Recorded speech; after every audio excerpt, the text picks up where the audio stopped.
Vishal and Karan, who have started this series of webinars in this lockdown period. And it's a good thing that we study on some subjects and then discuss it. Today's topic is Negotiable Instruments Act, a developing law. Though I'm no expert on Negotiable Instruments Act, you people know more than me, I guess. Mr. Jindal is here and Sandeep Bhaiya is there. And Vishal and everybody he might be knowing more law than me. And but still the responsibility has been given. So I will discuss the act in a brief because the important things which deal with litigation point of view and the legal points basically. And I will share some judgments also on important aspects. So straight away, if we come to section 138, that is the major litigation is around section 138 and 142 and 141. All these sections are important. So it is contained in chapters 17 of the Negotiable Instruments Act. This is an old act of the year 1881, British time act, and followed by British, because in Britain also such act was there. So this act was enacted in 1881 and is applicable. A number of amendments are there. From time to time, the judgments come and change the law. So basically, section 138 deals with dishonor of check for insufficiency, etc. of funds in the account. So first of all, what is negotiable instrument? If we go to section 13 of the Act, it defines negotiable instrument means a promissory note, bill of exchange, or check payable either to order or to bearer. So basically, there are three types of instruments which are called negotiable instrument under the Act: a promissory note, a bill of exchange, and a check. So we will today's discussion would be around checks basically because the litigation is around checks we deal with. So one thing in the beginning I will say that signatures of the drawer on the check or the bill of exchange matter. It is the body of the check may or may not be filled up by the drawer. So cases come that it has not been filled in the same ink, it has not been filled by the same drawer, somebody has signed but somebody else has filled in. So that is of no consequence. The signatures is the main thing which matters. If signatures are not denied, then there is an inbuilt presumption that all the material particulars have been filled up either by the drawer or with his authorization. If he has signed it, that means he has authorized it or he has himself filled it, unless the drawer proves it otherwise by leading some other independent evidence. So you know there is a presumption in section 139, but that is rebuttable. So here also the accused person has the opportunity to defend himself by leading some independent evidence that the check has been filled in a forged manner or something. So where these signatures, when I say only signatures matter, this from the sections of definitions of, if we read even bill of exchange, it says it's an instrument in writing containing an unconditional order signed by the maker. So word is signed by the maker. It doesn't say who filled it, who wrote it. Similarly, if we go for check is a bill of exchange drawn on a specified banker and not expressed to be payable, otherwise they're on demand.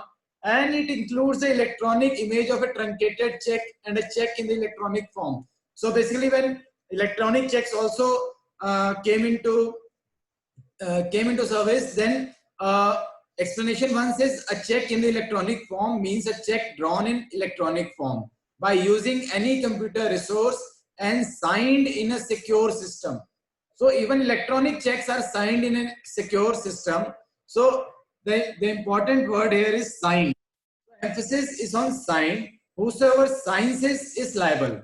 So filling of the check, the body of the check is not important. Similarly, if you read definition of endorsement in blank and in full, the endorser signs his name only, the endorsement is said to be in blank. So again, if we see definition of endorsement in section 16, it stresses on the word signs.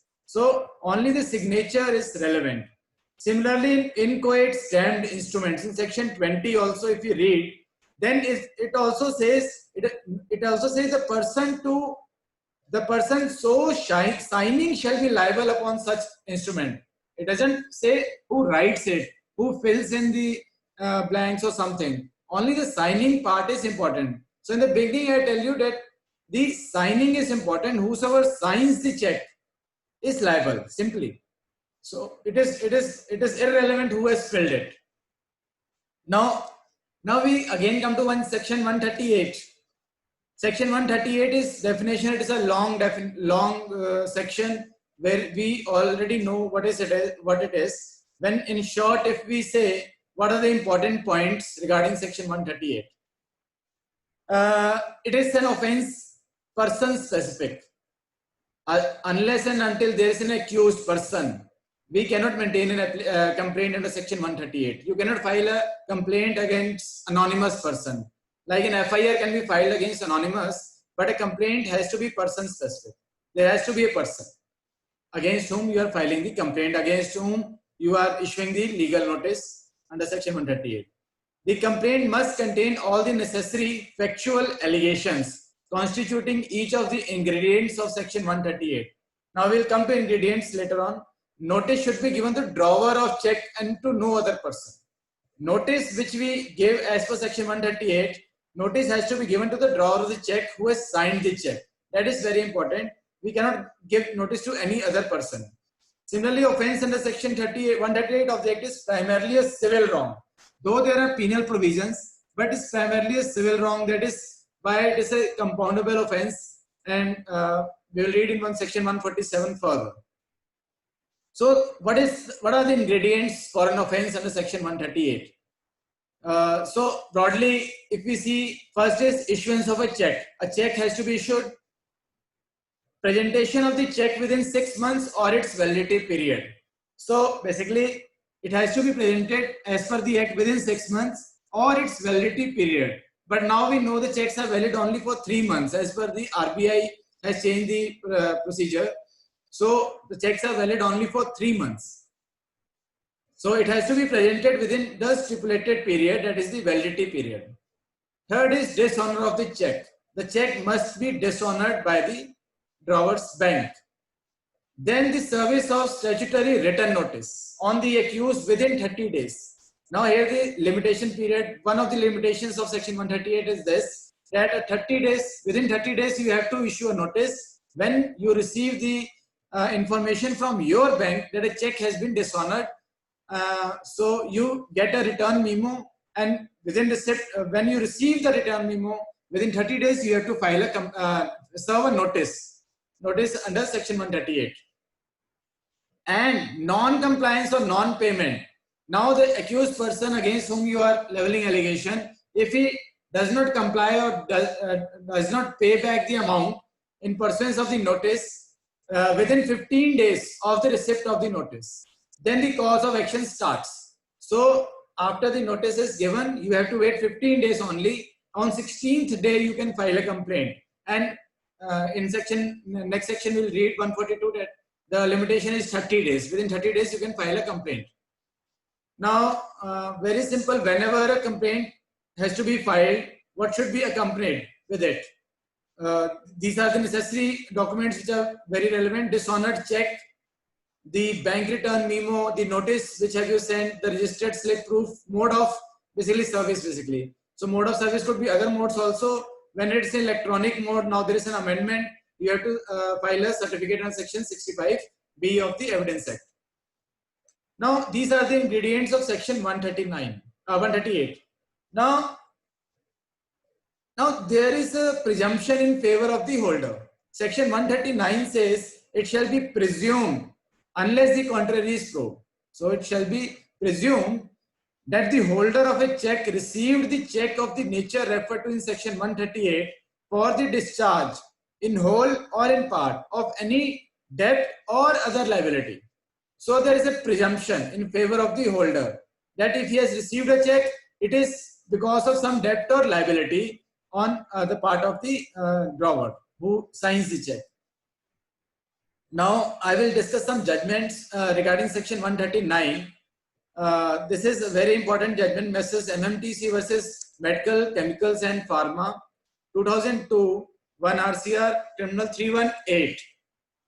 In this judgment, the Honorable Supreme Court said that it has been held that even though the check is dishonored by reason of stop payment.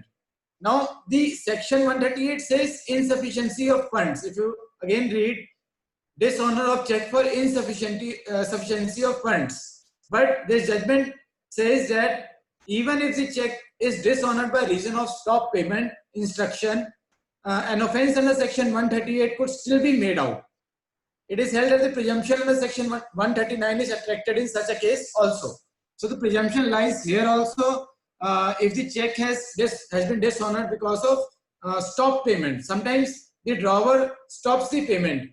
So he has to show, now what is the defense with the accused person?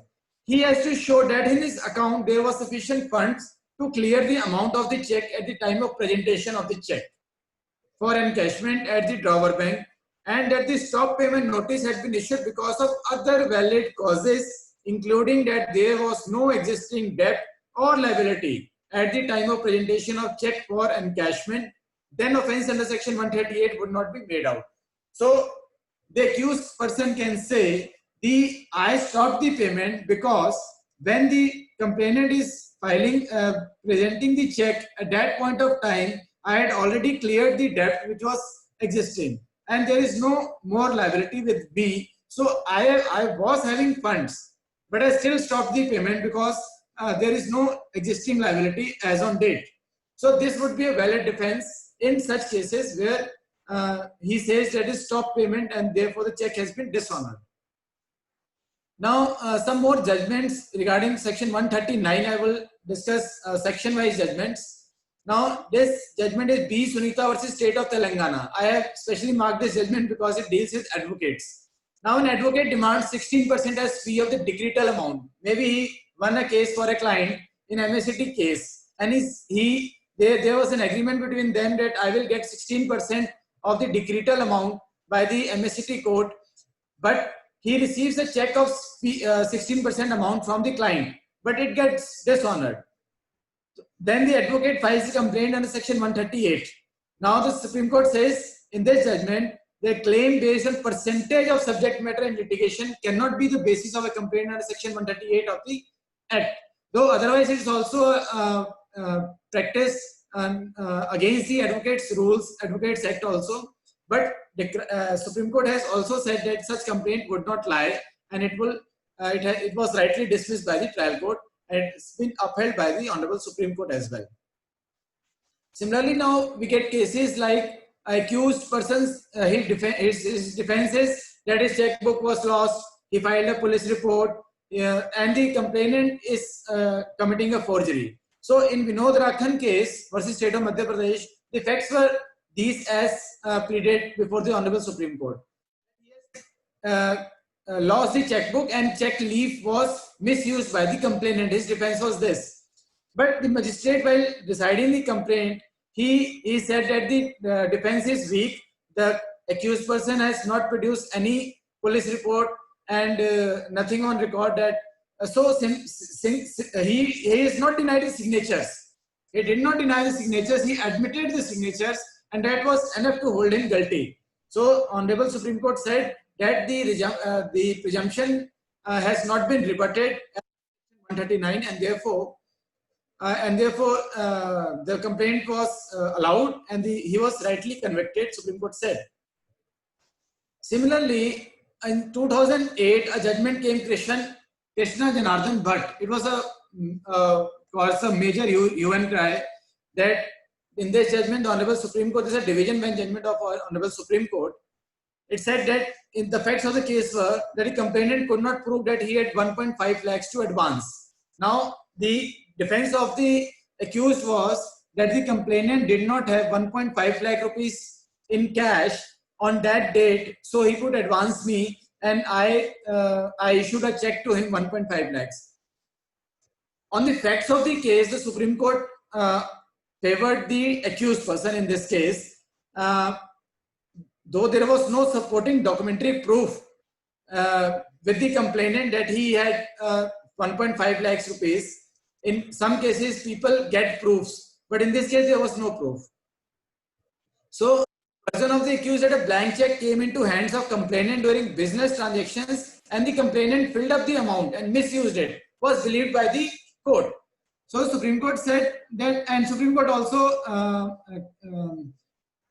relied upon Section 269 SS of the Income Tax Act, that any advance of rupees 20,000 can be paid only by account paid check.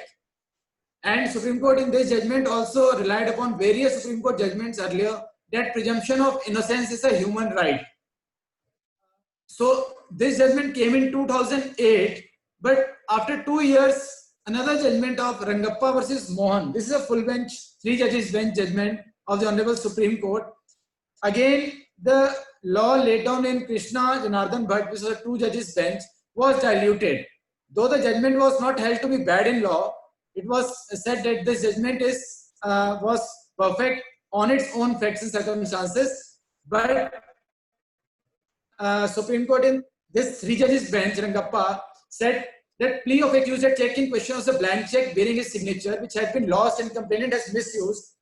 Now the check has been dishonored on account of stoppage of payment. So the accused was convicted in this case. And Supreme Court laid the ground. Accused had admitted that the signature on the check was his own. He did not deny the signatures. So there is a presumption in his in the favor of the complainant. Similarly, no probable defense raised by accused. The defense of loss of blank check was taken up belatedly. So this is no defense. One has to prove if a check is lost, one will go to the police station and file a complaint on an FIR that his check has been lost. Why would it wait for much time? And when the complaint or legal notice has been served, then only he files a complaint. That is also a belated technique of delaying the trial. Now, accused also gave instructions to the bank to stop payment, but he never stated that check was lost by him. Now, in this case, he stated before the bank that stop the payment. He did not file a complaint that with the bank even that his check was lost or it has been stolen by someone. And accused was not able to contest the existence of a legal enforceable debt. So that was the point in favor of the complainant. Failure on part of accused to reply to the, now this is very important. A legal notice was served under section 138. The complainant served a legal notice, but the accused never replied to that legal notice. He waited for the complaint to be filed. When the complaint was filed, then under section 313, he made a statement that my checkbook was lost and it has been misused. So Supreme Court also said that this defense is weak defense, and it cannot be used against the complainant. So Supreme Court basically diluted the Krishna Janardhan Bhatt judgment in this case in a 3 judges bench case. So after 138 and 139, if we come to 140, that is a simple section defense which may not be allowed in any prosecution under section 138. It shall not be a defense in a prosecution for an offense under section 138 that the drawer had no reason to believe when he issued the check that the check may be dishonored on presentment for the reasons stated in that section.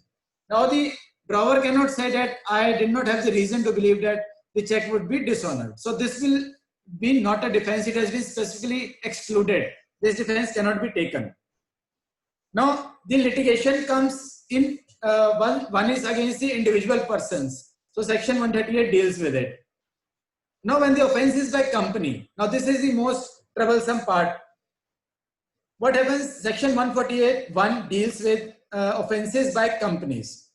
Now it's a section, subclause 1 says if the person committing an offense under section 138 is a company, every person, this word is very important, every person who at the time of offense was committed, was in charge of and was responsible to the company for conduct of the business of the company as well as the company. So I will tell you why this word is there. As well as the company. As well as the company shall be deemed to be guilty of the offense and shall be liable to be proceeded against and punished accordingly.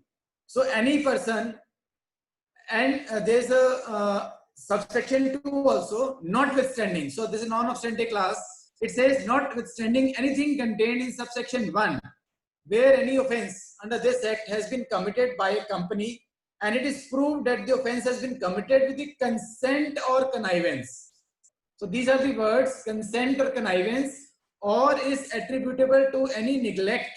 So negligence also comes here on the part of any director, manager, secretary or other officer of the company. Such director, manager, secretary or other officer shall also be, just a second, somebody is, hello? 1377.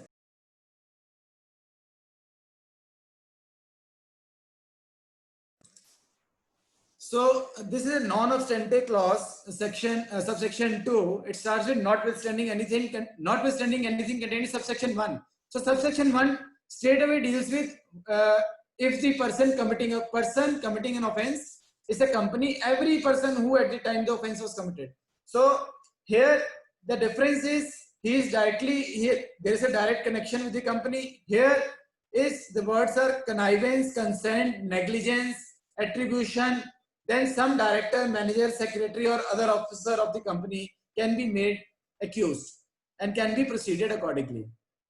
So company means any body corporate, as well, and a firm or other association of individuals. So firm will also fall with the definition of company. Director, means a partner is also liable to be punished. Now in 2005, I will in section 141, the important judgments I will deal with. It is SMS Pharmaceuticals versus Nita Bhalla. Everybody knows this judgment in 2005, and the broader points were discussed that, and it says it is necessary to specifically aver in a complaint under section 141 that at the time the offense was committed, the person accused was in charge of and responsible for the conduct of business of the company. Now what happens? The complaints are filed in a very leisurely manner. There are no specific averments, there are no specific allegations that this person, Mr. X, was the director and he was responsible, he was looking after the affairs of the company. So all these averments should be there as per section 141. The Supreme Court in this judgment held. Now it also held that merely being a director of a company is not sufficient to make the person liable under section 141 of the Act. The requirement of section 141 is that the person sought to be made liable should be in charge of and responsible for the conduct of the business of the company at the relevant time. This has to be averred as a fact, as there is no deemed liability of a director in such cases. So there is no deemed liability. There are many directors in a company, but who was responsible? That has to be seen. So first is the averment should be specific, and there is no deemed liability of a director. He has to be a responsible person. And thirdly, the managing director or joint managing director would be admittedly in charge of the company. So managing director cannot say that I am not responsible. He per se is responsible, and he is per se responsible for conduct of its business, and thus clearly responsible for incriminating act and will be covered under subsection 2 of the 141 also. So managing director would be responsible person. Even if we slightly mention that he is responsible, that would be enough. But other directors, we have to specifically aver that he was a responsible person and at a relevant time when the check was issued. Now, again after 2005, the judgment came in 2009.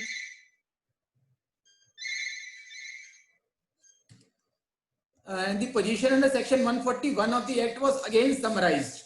Now, in this judgment, a step further from this SMS Pharmaceuticals, the Honorable Supreme Court, again relying upon that judgment also, said that if the accused is a managing director or joint managing director, it is not necessary to make it in the complaint that he is in charge of and is responsible of the company for the conduct of the business of the company. So if the managing director is there, there is no requirement of specific averment against him. Now, next is in case of the director or an officer of the company who signed the check on behalf of the company, there is no need to make a specific averment. Again, one who signs the check is per se responsible. There is no again requirement of specifically averring that he was a responsible person. So these are the exceptions. Managing director and the director or the officer signing the check, they are per se responsible persons. Now, next is director, secretary, or manager. Director, secretary, or manager, now against them an averment in the complaint that he was in charge of and was responsible to the company for the conduct of the business of the company is necessary to bring the case under section 141 of the Act. Now, if we want to implicate a director, a secretary, or manager, otherwise, then the managing director or the signatory, then we have to aver in the complaint that he was the responsible person, though he has not signed, but he was still the responsible person of the company. So specific averments have to be made in the complaint. And there is another provision 141(2) by saying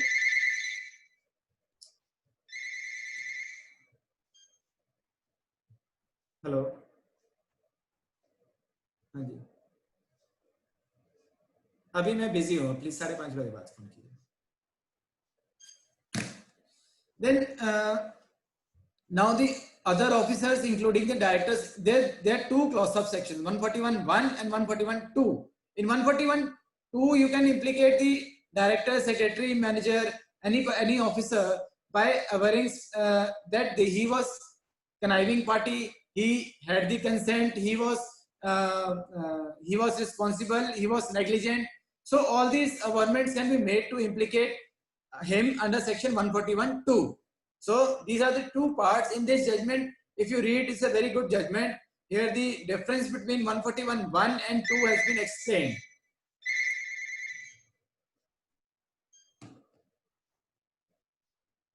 Now, after 2009, these two judgments related to directors and all these positions were explained. Now, in 2012, a judgment, very popular judgment, everybody knows, Anita Hada versus Messrs. Godfather Travels. So, in this judgment, it was held for maintaining the prosecution under section 141 of the Act. Arraigning of a company as an accused is imperative. So, without arraigning the company as an accused, simply directors you name as accused and file a complaint, that will not work, and your complaint can be quashed by the High Court, or even the trial court can dismiss your complaint on this ground itself. So in this judgment, after studying many judgments before that, the Supreme Court held authoritatively that maintaining the prosecution under section 141, arraigning of a company as an accused is imperative. Hello? नीचे आ जाओ यार, office में meeting चल रही है, नीचे आके दे जाओ, पीछे बेसमेंट में आ जाइए. Now, when I read this definition of 141, I told you that I will come back. Now it says, if the person committing an offense under section 138 is a company, every person who at the time the offense was committed was in charge of and was responsible to the company for the conduct of the business of the company. Till here it talks about the persons. Now it says as well as the company shall be deemed to be guilty of the offense. So that is why in Anita Hadia, the Supreme Court cleared that without arraigning the company as an accused, you cannot maintain a complaint even. The complaint is liable to be dismissed if the company has not been arraigned as an accused, company or the firm, in the case of firm. So along with company, you have to again arraign the persons, the directors or the proprietor, because a company alone cannot be punished also.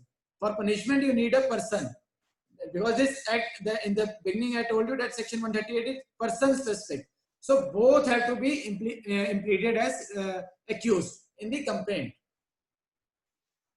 So after 2012, some litigation came up that pending, what about pending complaints, pending trial, which are pending trial or appeals.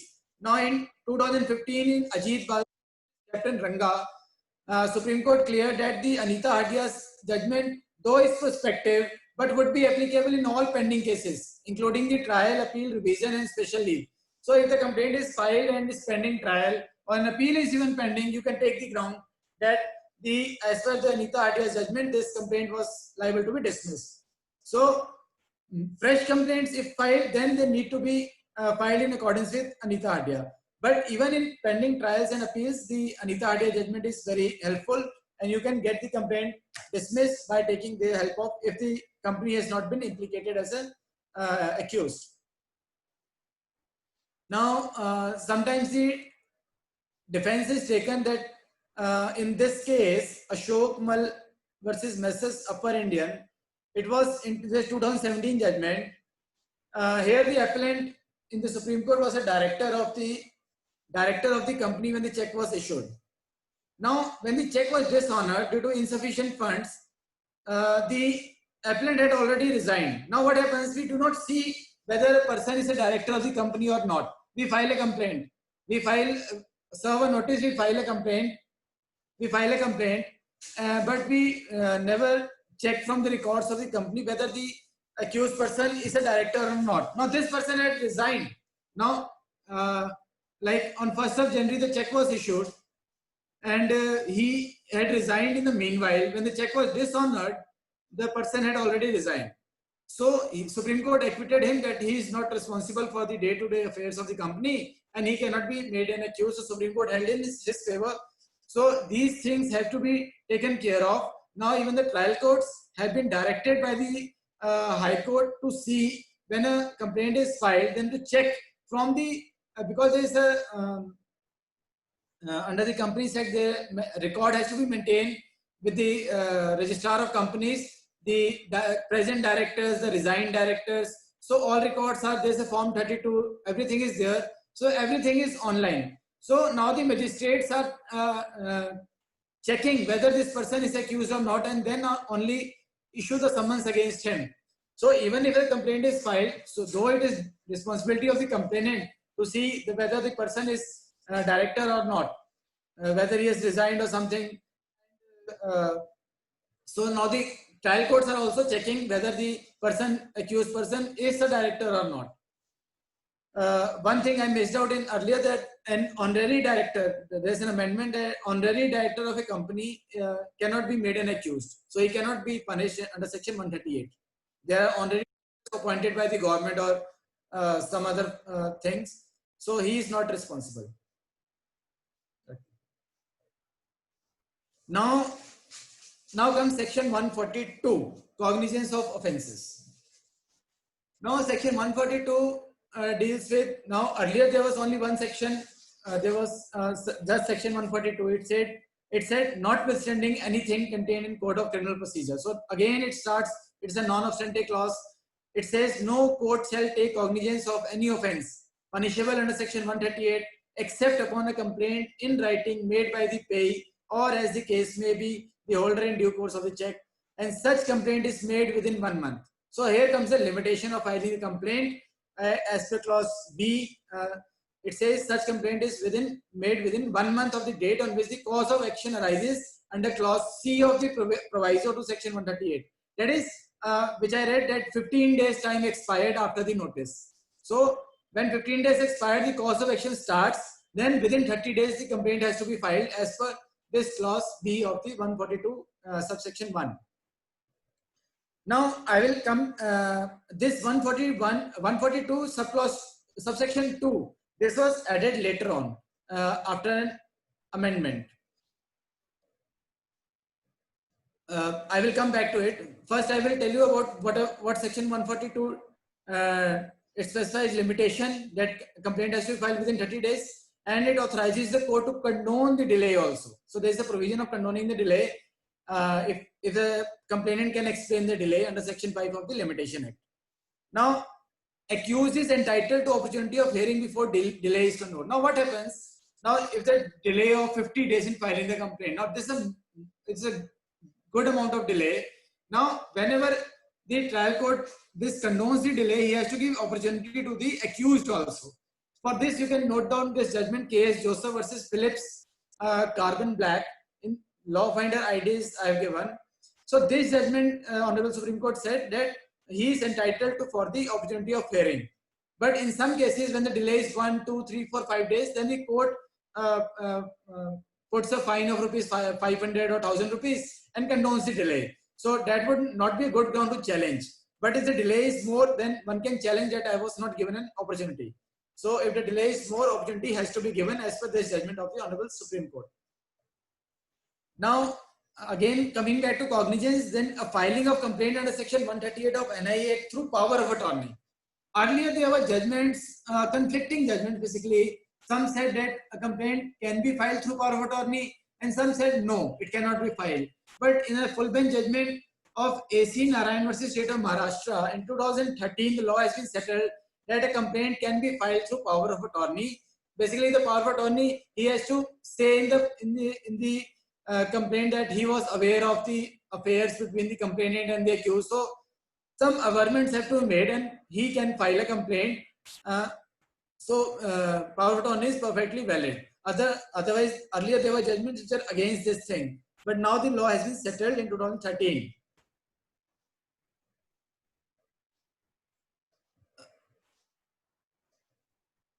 Now, sometimes cases come that checks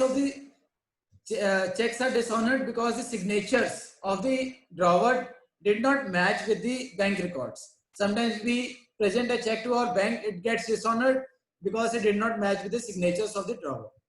Now, this could be a mistake, but that is why there's a thing of notice. We issue a notice, he can say, okay, we will present another check, I will give you. But this also would create an offense under section 138 if a check has been dishonored due to mismatching of signatures. There is an offense under section 138. So for this, you can note down this judgment. Messrs. Lakshmi versus State of Gujarat, the 2013 1 RCR Criminal 260. So I come back to section 142.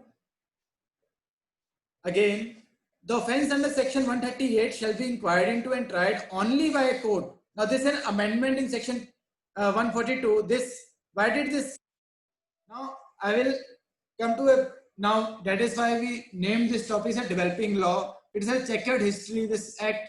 By 1999, the Supreme Court in a judgment K. Bhaskaran versus Sankaran held that the complaint can be filed at any of the places like this, where the check was drawn, where the check was presented for encashment, where the check was returned unpaid by drawee bank, where the notice in writing was given to drawer of check demanding payment, where drawer of check failed to make payment within 15 days of receipt of notice. So 5 jurisdictions were created by this judgment, and this judgment was followed for long. It was no defense with the accused person that this complaint is not maintainable for want of jurisdiction, because there are 5 types of jurisdictions given by the Honorable Supreme Court. Now, this judgment was overruled again in 2009 in the famous judgment of Dashrath Roop Singh Rathore we were discussing earlier versus State of Maharashtra. This is a 3 judges bench which overruled the K. Bhaskaran judgment, and reading the Bayer Act, Bayer provisions, Supreme Court held that complaint can be filed before the magistrate where check was dishonored by drawer bank. So the person who has signed the check is known as the drawer. When he gives the check to a person, he is known as the drawee. Now the drawer bank, now maybe a person sitting in Delhi issues a check to a person in Chandigarh. The person in Chandigarh presents his check in the Bank of Chandigarh. It gets dishonored, but it gets dishonored in Delhi. Obviously, it gets dishonored in Delhi. So, Supreme Court said that as per the unamended section of 142, the complaint has to be filed in Delhi, not in Chandigarh, as per this judgment.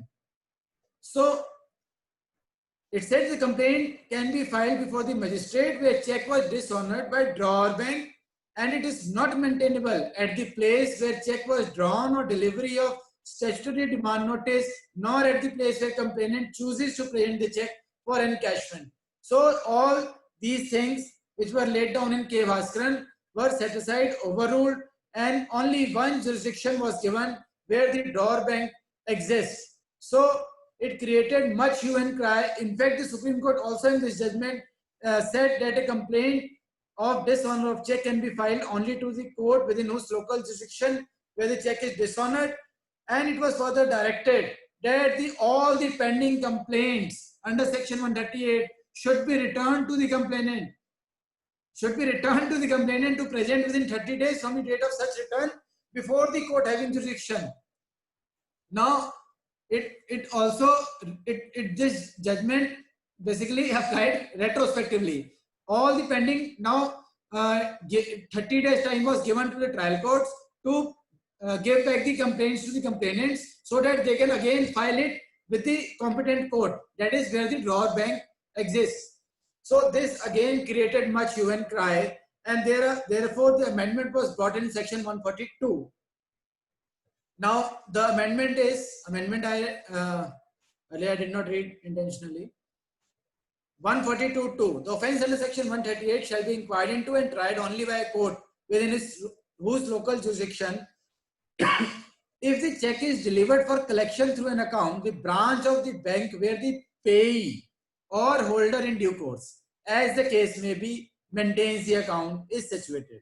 So the entire judgment was reversed, and the Parliament enacted a law. They made the amendment, and rightly so, said that the check is checked where the check was presented, the drawee bank, where the drawee bank exists, the jurisdiction would be governed by the drawee bank, not the drawer bank as per the judgment.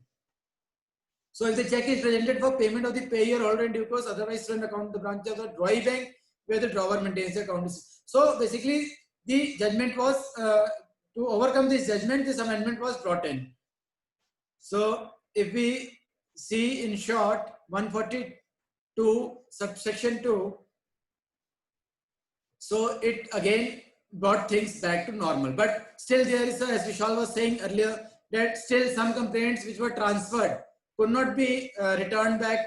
So basically there's another amendment in 142A was added, and it said validation of transfer of pending cases. So all the pending cases where a transfer was done, they would be valid. So it said notwithstanding anything contained in CRPC or any judgment. So basically judgment is Dasharat Roop Singh Rathore.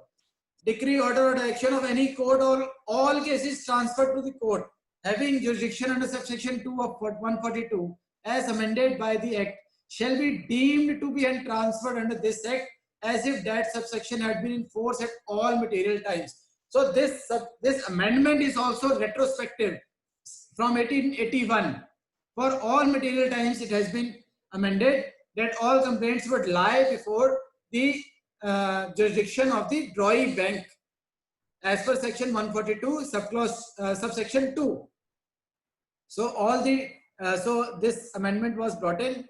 So if we see, if I sum up 142A, all cases pending before any court, whether filed before it or transferred to it, pending before 15 June 2015, that is the date of the ordinance, shall be transferred to the court having jurisdiction as per section 142(2), which was also inserted in 2015.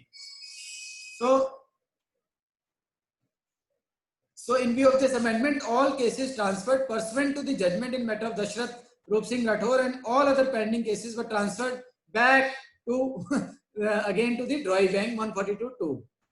So in fact, this in a Honorable Supreme Court in Bristol, India versus Inderpal Singh has held that as per section 142(2) as amended, the place where a check is delivered for collection, that is a branch of the bank of the payee or holder in due course, where the drawee maintains an account, would be determinative of the place of territorial jurisdiction. So Supreme Court also upheld this amendment basically. Basically, this judgment is also by Justice Jagdish Singh Kher, and the judgment in Dasharat Roop Singh Rathore is also by him.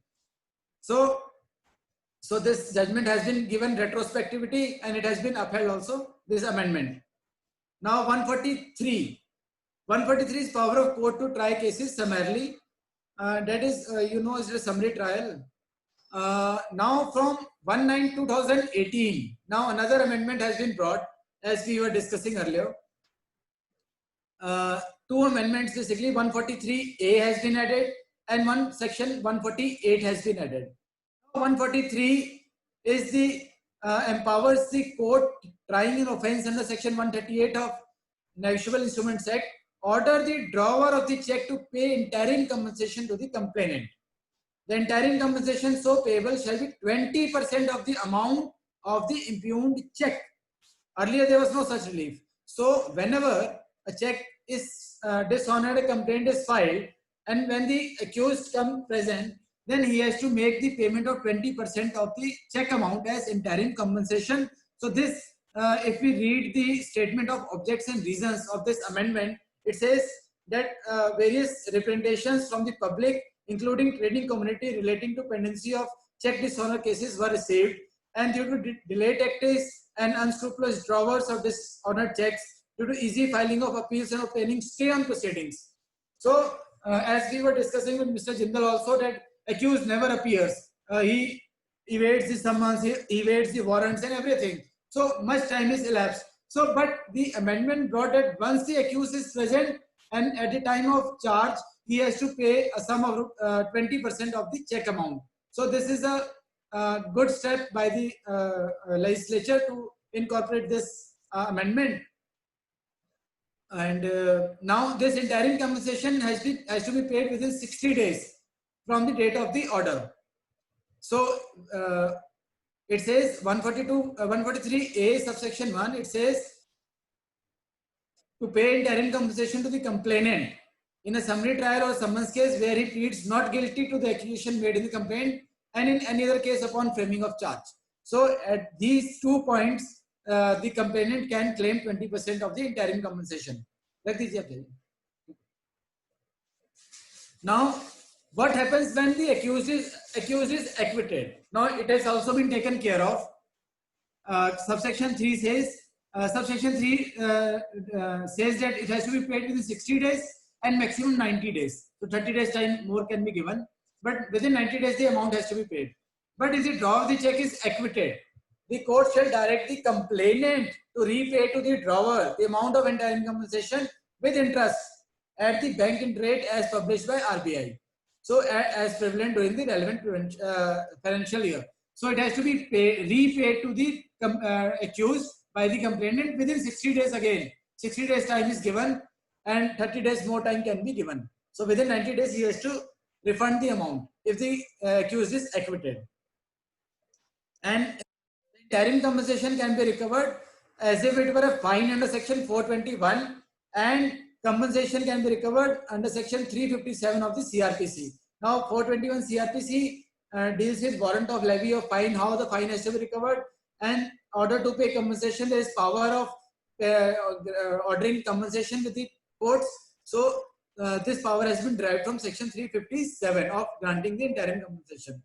So it can be recovered through the appropriate means. Now 143A in sum up, quantum of compensation is 20%. On acquittal it can be refunded and time frame is given 60 days plus 30 days. Now another section has been added, 148. That is, there were earlier 147 sections. Now 148 has also been added. This relates to power of appellate court to order payment pending appeal against conviction. Now when accused loses the case, he files an appeal, but he never makes the payment. So now the section says 148 that he has to again make the 20% payment.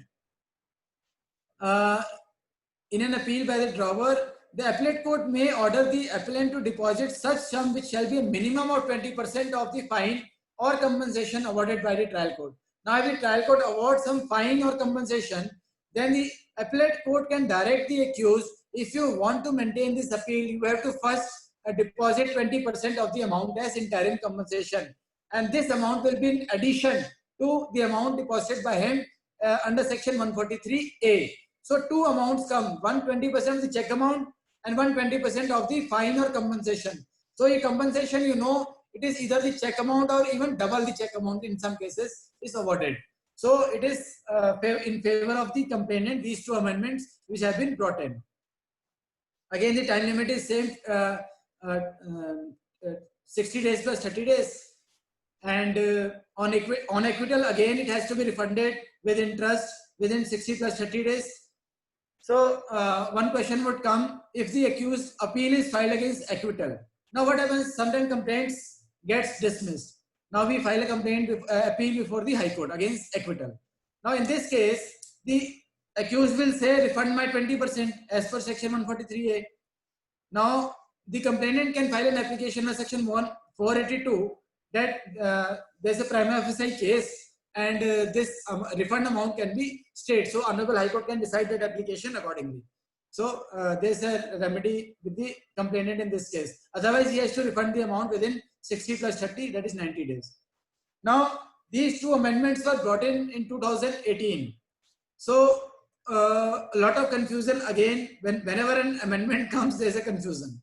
So even in pending trials and in pending appeals, the complainant parties started filing applications for getting interim compensation of 20%. So some courts gave 20% compensation, some courts did not, some appellate courts gave, some appellate courts did not. So the matter came before our Honorable High Court, before Justice Rajbir Singh Sehrawat, and decided more than 50-60 cases jointly, and the main cases, Messrs. Ginni Garments versus Sethi Garments. So this is CRR number 9872 of 2018, very detailed judgment where His Lordships held that for the pending trials, this section 143A would not come into, would not be handy. The pending trials, you cannot claim compensation of 20%. But he simultaneously held that this 148 section, this amendment would apply to pending appeals. And he gave a very logical reasoning behind it. He said, the Honorable High Court held that section 143A creates an obligation on the part of the accused, and therefore the same has to be treated as substantive provision, and since the substantive provision cannot apply with retrospective effect, unless so provided, the trial courts could not have used the said provision for directing interim compensation. So he dealt with various laws and Constitution, Article 20, everything, and he said pending trial cases, this section would not come into picture, and only in fresh complaints one can seek the interim compensation. But at the same time, he also said in pending appeals, the complainant can file an application for release of 20% amount of fine or compensation because the accused has already been convicted. So there is nothing substantive right. There is no substantive right, and it can apply retrospectively as well. Oh, now this judgment has been upheld by the Honorable Supreme Court also. But in another cases, Supreme Court has independently held in G.J. Raj versus Tejraj Surana. This is criminal appeal number I have given, that section 143A shall only be applicable in the cases filed after the date of amendment in 2018, and it is prospective in nature. And in another judgment, Surinder Singh Deswal versus Virendra Gandhi, it has been held to that 148 is retrospective in nature. So basically, a Honorable High Court's judgment has been upheld otherwise also, but in these two judgments, specifically held at 143A, here it was held prospective, and in Surinder Singh 148 was held to be retrospective in nature. Now, one section 147 is also there, that is compounding of offences.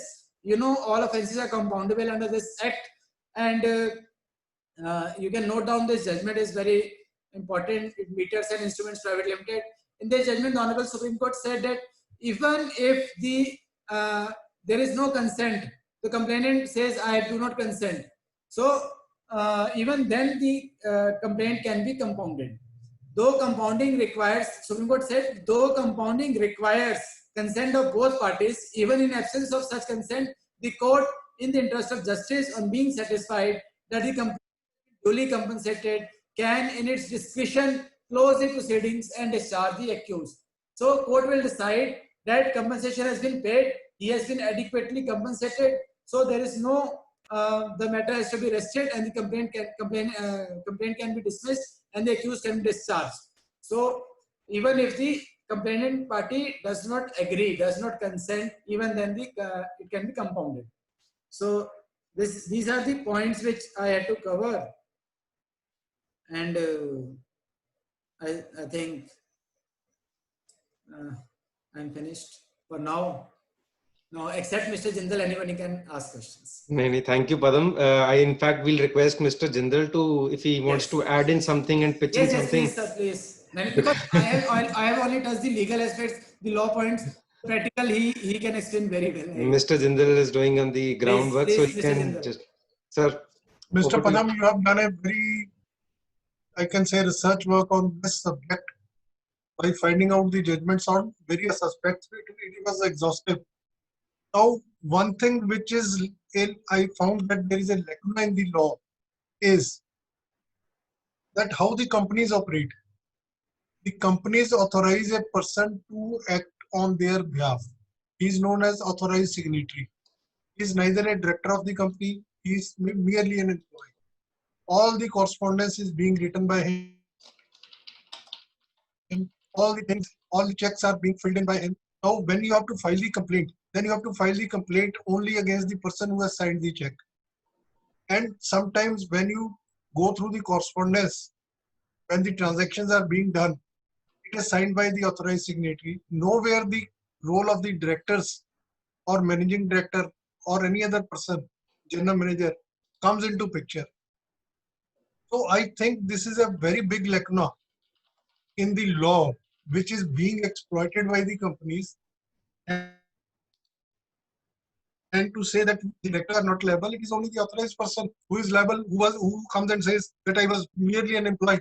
So this lacuna is there, and I think we should make a representation to the law ministry to cover up this lacuna also by saying that even if the company has made a person as an authorized representative or authorized signatory to sign the checks and other documents, then he, along with the directors of the company, should be made liable for the offense of dishonoring of the check.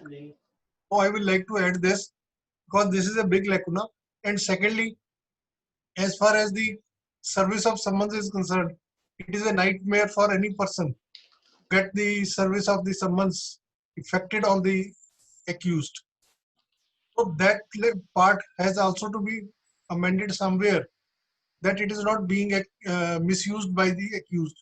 Because sometimes the check is being issued by the lady, and whenever the process server goes for serving the summons, the lady is not available. So summons will go, then bailable warrants will go, then non-bailable warrants will go, and then after the person is declared as proclaimed offender, then after 2 or 3 years he comes and says that, look here, I am coming, I have come to know just now, and I am willing to pay the amount, or I am willing to face the trial. So this lacuna has resulted in the accumulation of cases before the courts in India on dishonored checks, though in Ludhiana itself, 5 magistrates have been deputed for this, for dealing with the dishonored check cases. So you can see that the volume of the cases, how it is increasing day by day. So something has to be done so that there has to be a real validity of the check, so that people should think twice before issuing the check that, look here, within a period of 1 year or within a period of 6 months, the matter will be finished, though it has been provided that it has to be done within 6 months or a limited period. But never the cases are being solved. The cases are not being decided within that framework because the courts are overflooded with the cases.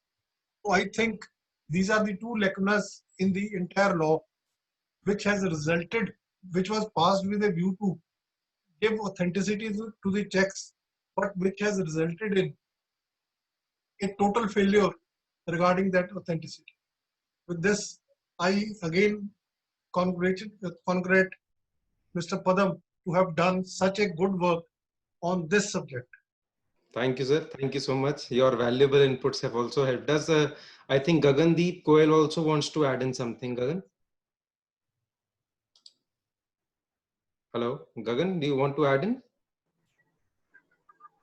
Actually, Gaurav wanted to add something first. He will add in, then I have a question which I will ask. I just want to add in that there are certain places, if you go to a police station or some place, they say that once a criminal proceeding under section 138 has been initiated, then you cannot register an FIR against the accused.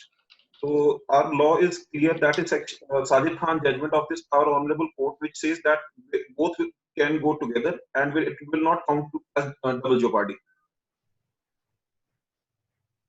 Mr. Zindal, do you want to comment on this? Firstly, a person cannot be punished twice for the same offense. Secondly, the police people, why they don't register the FIR is because they don't want to increase their pendency of pending FIRs and doing investigation and all that. And thirdly, the element of cheating has to be there. Yes, sir. When the civil liability is there, then the element of cheating is somewhat diluted.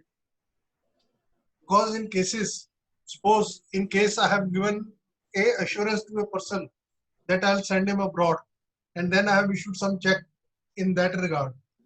So that in that those particular circumstances, the FIR can be got registered, and there is you can proceed with both the remedies, but not in normal commercial transactions where the goods are being supplied and the checks are being issued. Unless and until you are able to prove that yes, there was a intention to cheat, only then the police can interfere if there is a clear-cut evidence. Right. So I think we should start with questions. Sandeep, Captain Sandeep Bansal wants to ask the question. Bhaiya, you can unmute yourself and ask a question. Now, am I audible? Yes, yes.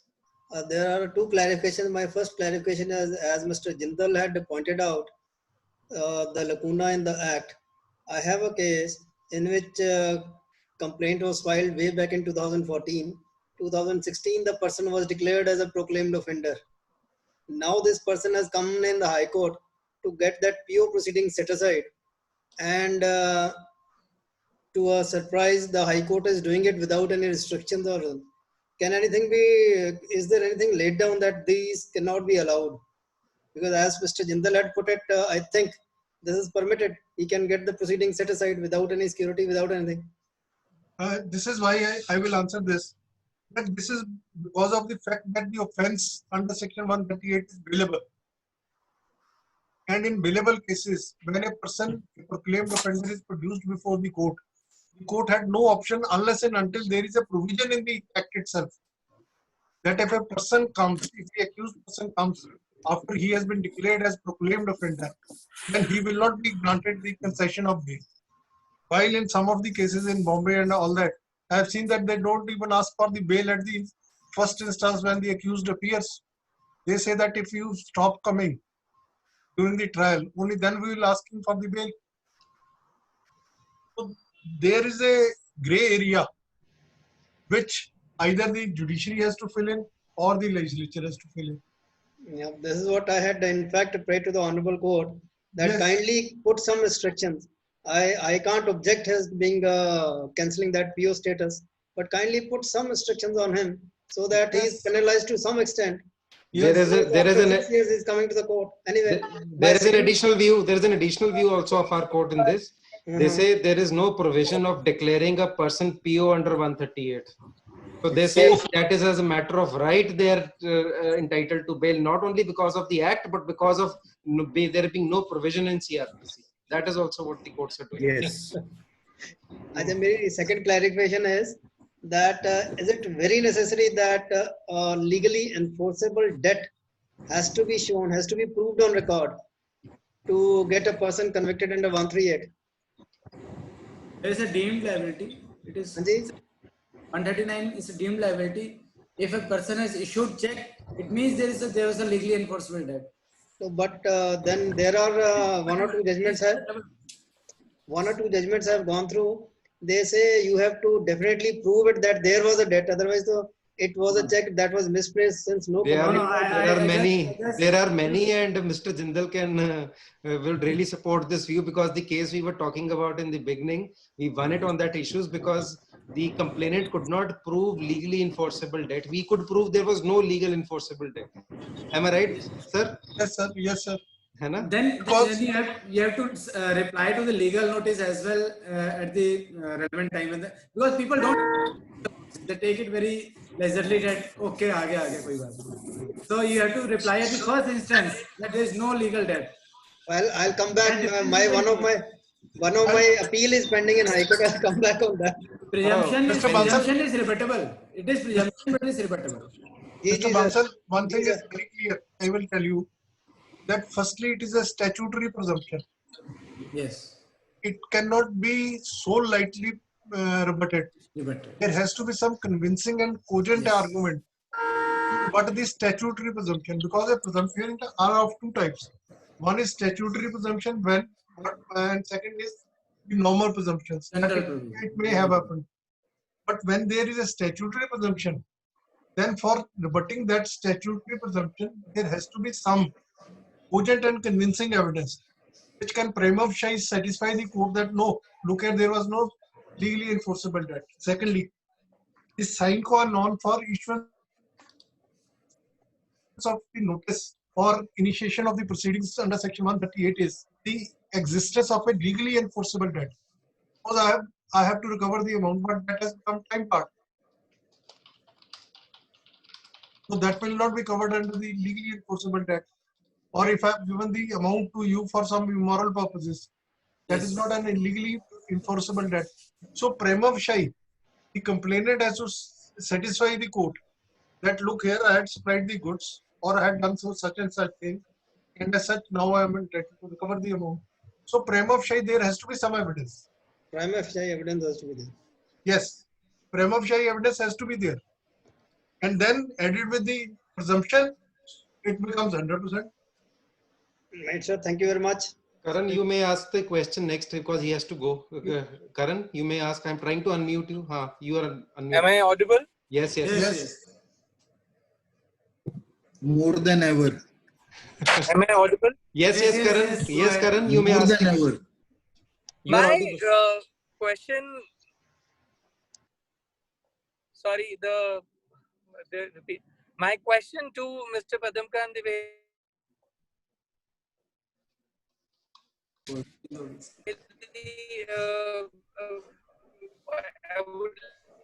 my question revolves around Janardhan Bhatt judgment authored by Yes. Justice S.B. Sinha, wherein the subsequent dilution was only with regard to the fact that in the judgment begin with a presumption that presumption of innocence is a human right, and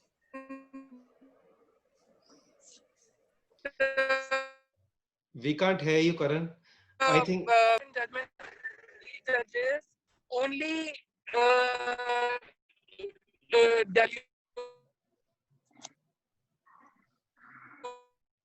Karan, we can't hear you. I think you should reach there and then you can ask the question. Karan, You Karan. can stop in between.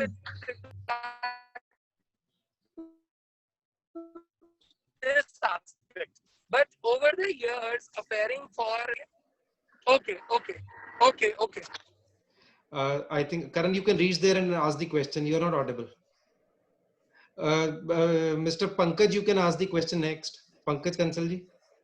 Sir, Patanji, my query is whether is there any time limit or stage for settling an issue or awarding of the compensation? The interim compensation. Is there any stage or time limit under which a compensation can be awarded or a case can be settled? No, there is no time limit as such. Compensation, if ordered by a court, it can be recovered through legal procedure. If he does not pay, then he can file a summary suit of recovery. And for settling the case, it can be settled at any stage of the case? Yes, at any stage. Yes. Even in Supreme Court cases get settled. Maybe at the stage of the argument. No, At at the any stage of the pendency of the conviction appeal before the High Court. Fine, sir. Jagjotji, you can ask next. Please unmute yourself. Hanji. My question is that I am dealing with one case. After that judgment of Dashrath Roop Singh Rathod, Yes. the complaint was returned by the magistrate. Yes. But while returning, he didn't mention the period in which the complaint has to be represented before the court. But now that company kept that complaint with it around 13 months. Thereafter, presented it before the another court where it was before the approved directed. Now that presented. Now that company with it for about 13 months delay. I have already filed a query that is pending of some stay. Is there any law? They could not get the question. I'll repeat. He says when the court returned in view of Dashrath Prasad when the court returned Returned the complaint. Is there a Returned the complaint. It did not specify any period under which during which it has to be presented before the next court. So the 30 days time was given. 30 days time. In his case, it was not mentioned in the order. So that Dashrath Roop Singh Rathore says so. It need not be mentioned by the trial court. It is mentioned by Dashrath Roop Singh Rathore. Dashrath Roop Singh Rathore says it will be returned within 30 days. Within 30 days. Again presented. Again to be presented in how many days? Basically, what happened now? Before the appropriate Courts themselves transferred the complaints. Even they were not returned to complainant also, because in local jurisdiction they were transferred by the courts themselves. But in his case, he says it was returned without any specification as to in what time it should be presented again. It was presented after 13 months. Again, I guess though it is not mentioned, but again you will get 30 days maximum. Because even the complaint limitation in 142 is also 30 days of filing. 30 days time is there. 13 months is should not be more than 30 days. 13 months is unexplainable, I suppose. 13 Yes. months is unexplainable. Right? It is not at the whims and fancies of the complainant that he can present the case at any time. Yes, there's a limitation. There has to be a reasonable time, and reasonable time is 30 days. 30 days is more than enough. Right. That is why it was made so time bound. It was made time bound because that within 15 days or 30 days you have 30 days. Notice, then 30 you have days to return and then 30 days were given for filing the complaints. Munish ji, you want to ask a question? No, 30 days has been given for issuing the notice, then 15 days payment, and then 30 days again. Yes, and all 75 days are there total. Yes. It's a very technical time. Yes. Munish ji, you want to ask a question? Munish Mittal ji, you had raised your hand. नहीं, उससे Sarthak has raised his hand. Sarthak, you may proceed, please. Sarthak, you may ask. So if yes. So it's a very basic doubt. It's that if I issue a check for the discharge of my brother's legal liability, and the check later gets dishonored, can I be sued under 138? And can I be convicted for whosoever has signed the check, he is responsible. Yes. So the problem is, but the problem is legal liability is not owed to me. No, the legal liability was my Why did you sign the check? Why did you sign the check? No, I tell you. Because he's my relative. I can. You can issue a check for discharge of liability of any other person. There may not be any relation. There is no such bar that you cannot issue the check to discharge the liability of any other person. So you will be liable. Even if you have issued the check for discharging the liability of your brother, the law is there to that effect. You are responsible. So I is responsible. Yes. So legal liability should be owed qua any person. Legal liability, the complainant has not to prove even legal liability. It is deemed. No, it is deemed. But if I could show that the accused had no legal liability. No, the thing is that the complainant has to say that such and such person has owed the amount to me, and such person on his behalf has issued the check to discharge that liability. There has to be a specific government. You have to prove then. It is a presumption. You can prove by leading evidence. In your 313 or leading evidence, you can prove it. Okay. But initially, of course, as Sarah said, if you have signed the check, you are responsible. But as Sarah said, initially the complainant must mention in his complaint that so and so issued the check in lieu of liability of so and so. That he has to plead that, and so then the question is, then it is fine. He just simply can't file it that he's issued a check and so he's liable. That can't be. It has to be deficiency. So the pleading. Yes, he can. Then the accused can take advantage of this thing. The pleadings have to be. Also, averment should be true also. So another question, qua company law and 138, a company issues a check and goes into insolvency. Yes. So there's a Delhi High Court judgment which says when the company goes into liquidation, then the offense under section 138 is not made out. I can share the judgment with you. Even I find No. I will tell you. Law is different. Delhi High Court. I can share the latest on Supreme it. Court judgment. I can share Supreme Court the says that complaint would lie. No, I can share the latest view. Yes, yes. Earlier, the law earlier has been settled qua liquidation. If the company is in winding up, it Yes, makes no liquidation. difference. It makes no difference. 138 is a criminal liability, totally different. Directors would be liable according to whatever the liability is. That law is absolutely crystal clear. Now the question, there is a little difference in the preposition is after the new IBC code came in. In the IBC code, the period of moratorium was there. So this issue arose that during the period of moratorium only, that is when the petition has been admitted and moratorium has begun, that whether during that period 138 liability is there or not, up to NCLAT, NCLT and NCLAT have held, maintained the same view that 138, no, it's a criminal proceedings is maintainable, but Supreme Court has stayed it as of now. So it is pending for final adjudication. That's the latest law on this. Basically, they say that even if they want to give up their liability, then also they won't be able to do that. If the director that is not the issue. This is when the moratorium is there, then there is an attempt to revive the company and these people can be paid back. That is the basic they want to say. So that is the latest. Moratorium to yes. Criminal proceedings or not?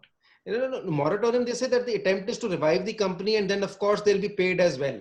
So to say that the liability has totally arisen or could not be discharged and all that, that was the consideration in the mind of the Supreme Court. So that is why it is still stayed and adjudication is yet to come. Okay. Yes, anyone else? Since Gaurav ने कुछ पूछा, Gagandeep ने has asked some provision of law under company law. It is mandatory to maintain accounts. Yes, it is, I guess. 128, section 128 is there in Companies Act. Anna Sarthak, I guess. Section 128 which provides that maintaining of accounts is necessary and if not maintained properly, then it can be penalized also. But will the accused be acquitted? Accused, it has to be seen on the facts of the case. Straight away, you cannot say. There are two aspects. Number one, maintaining a legally enforceable liability, which means that the accounts have to be maintained. And once the accounts are not maintained, then the scope of liability is gone.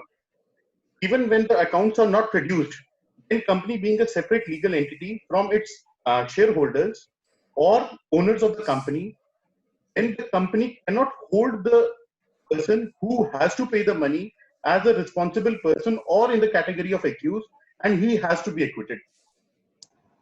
A managing director is always responsible. He cannot shy away from his responsibility. He has to see whether the person is maintaining the accounts or not.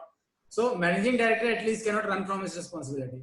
Secondly, there is a basic judgment of the Supreme Court of India in 1967 that simply on the basis of the account entries in the account, no one can be charged with the liability. So there has to be some corroborative evidence. Mere production or non-production of the accounts is not there, because if you don't produce the accounts, then an adverse inference can be drawn against you that had you produced that account, that would have gone against you. Conceal kar rahe. Sir, can you please provide with that judgment? It is 1976 Supreme Court, pages 1312. I will. You just call me. I'll give you the judgment. Right, sir. Right. Sir, another aspect. One more question. Sir, regarding section 138 and 139, there are two concepts. Concept number one, that the accused should have maintained accounts, should have maintained a balance which is more than the check amount or equivalent to the check amount. Now, if the account balance is maintained and the check is stopped, then it should be presumed that the criminal element or the criminal malified intent was not there at the time of issuing the check and during the course of transaction also. Now, one thing is very clear, that if you have sufficient amount in the account, but you say that I stop the payment, then there has to be some valid, legal and cogent reason that why you are stopping the payment. Just by making the deposit in the account sufficient to honor the check and then stopping the payment does not debar the applicability of the commission of the offense. Offense will be still there. if you say that the goods were defective, or if you say that you have already paid the amount, so there has to be a valid reason for making for stopping the payment of the check. First judgment I mentioned was in that thing also. MMTC. So One more just, thing, sir. one The difference between a liability in discharge of a debt and a legal enforceable debt. Now I tell Because the courts don't differentiate between the two. Legally enforceable debt is that because limitation bars the remedy, but not the cause. Legally enforceable debt is that which you can recover by filing a suit in the civil court. 3 years like limitation is there. Any limitation, depending upon the, suppose there is a mortgage, then amount limitation may be much more. But it should be legally enforceable debt, means that which can be enforced through court of law. Debt may be there, it may have become time barred. If it is, if the check has been issued towards a time barred debt, then that does not become a legally enforceable debt. That generally courts do not distinct between the draw any distinction between the You two. have to make it clear by your evidence on the complainant that look here, this is there. Let's suppose, I quote an example. Suppose a person has issued a check to the income tax department. I'm not getting your voice. Suppose a person has issued a check to the income tax department. Yes. And subsequently that check is presented, the check is dishonored. Yes. Now that person was never liable to pay any tax to the income tax department, or the quantum of tax was not equivalent to the amount of the check issued. Right. Now the check is presented, criminal complaint is started. The courts do not go into this thing that it is a legal enforceable debt or not. They simply say it is a debt, 139 prosecuted. But now 139 says that the debt should be issued in discharge of a legally enforceable debt, or 139 presumption says that there is a presumption regarding liability, right, not regarding a legally enforceable debt. Now the question is that payment of tax is a legally enforceable debt. It is a legally enforceable liability. Right. If I cannot escape the thing that if I want to, I have to pay the tax, I can say that okay, you can't recover it from me, because there is a provision in the Income Tax Act that they can use the coercive methods. They can attach your property. CPC is applicable. That is another proceeding. They are also available. They can take all the measures. 77. Pardon? Criminal proceedings are available under section 276 and 277 Income Tax Act. They are apart from that, but as far as the check is concerned, they can also file the complaint under section 138. So four prosecutions can be maintained. 420. Yes, that is another thing. That is violation of the Income Tax Act.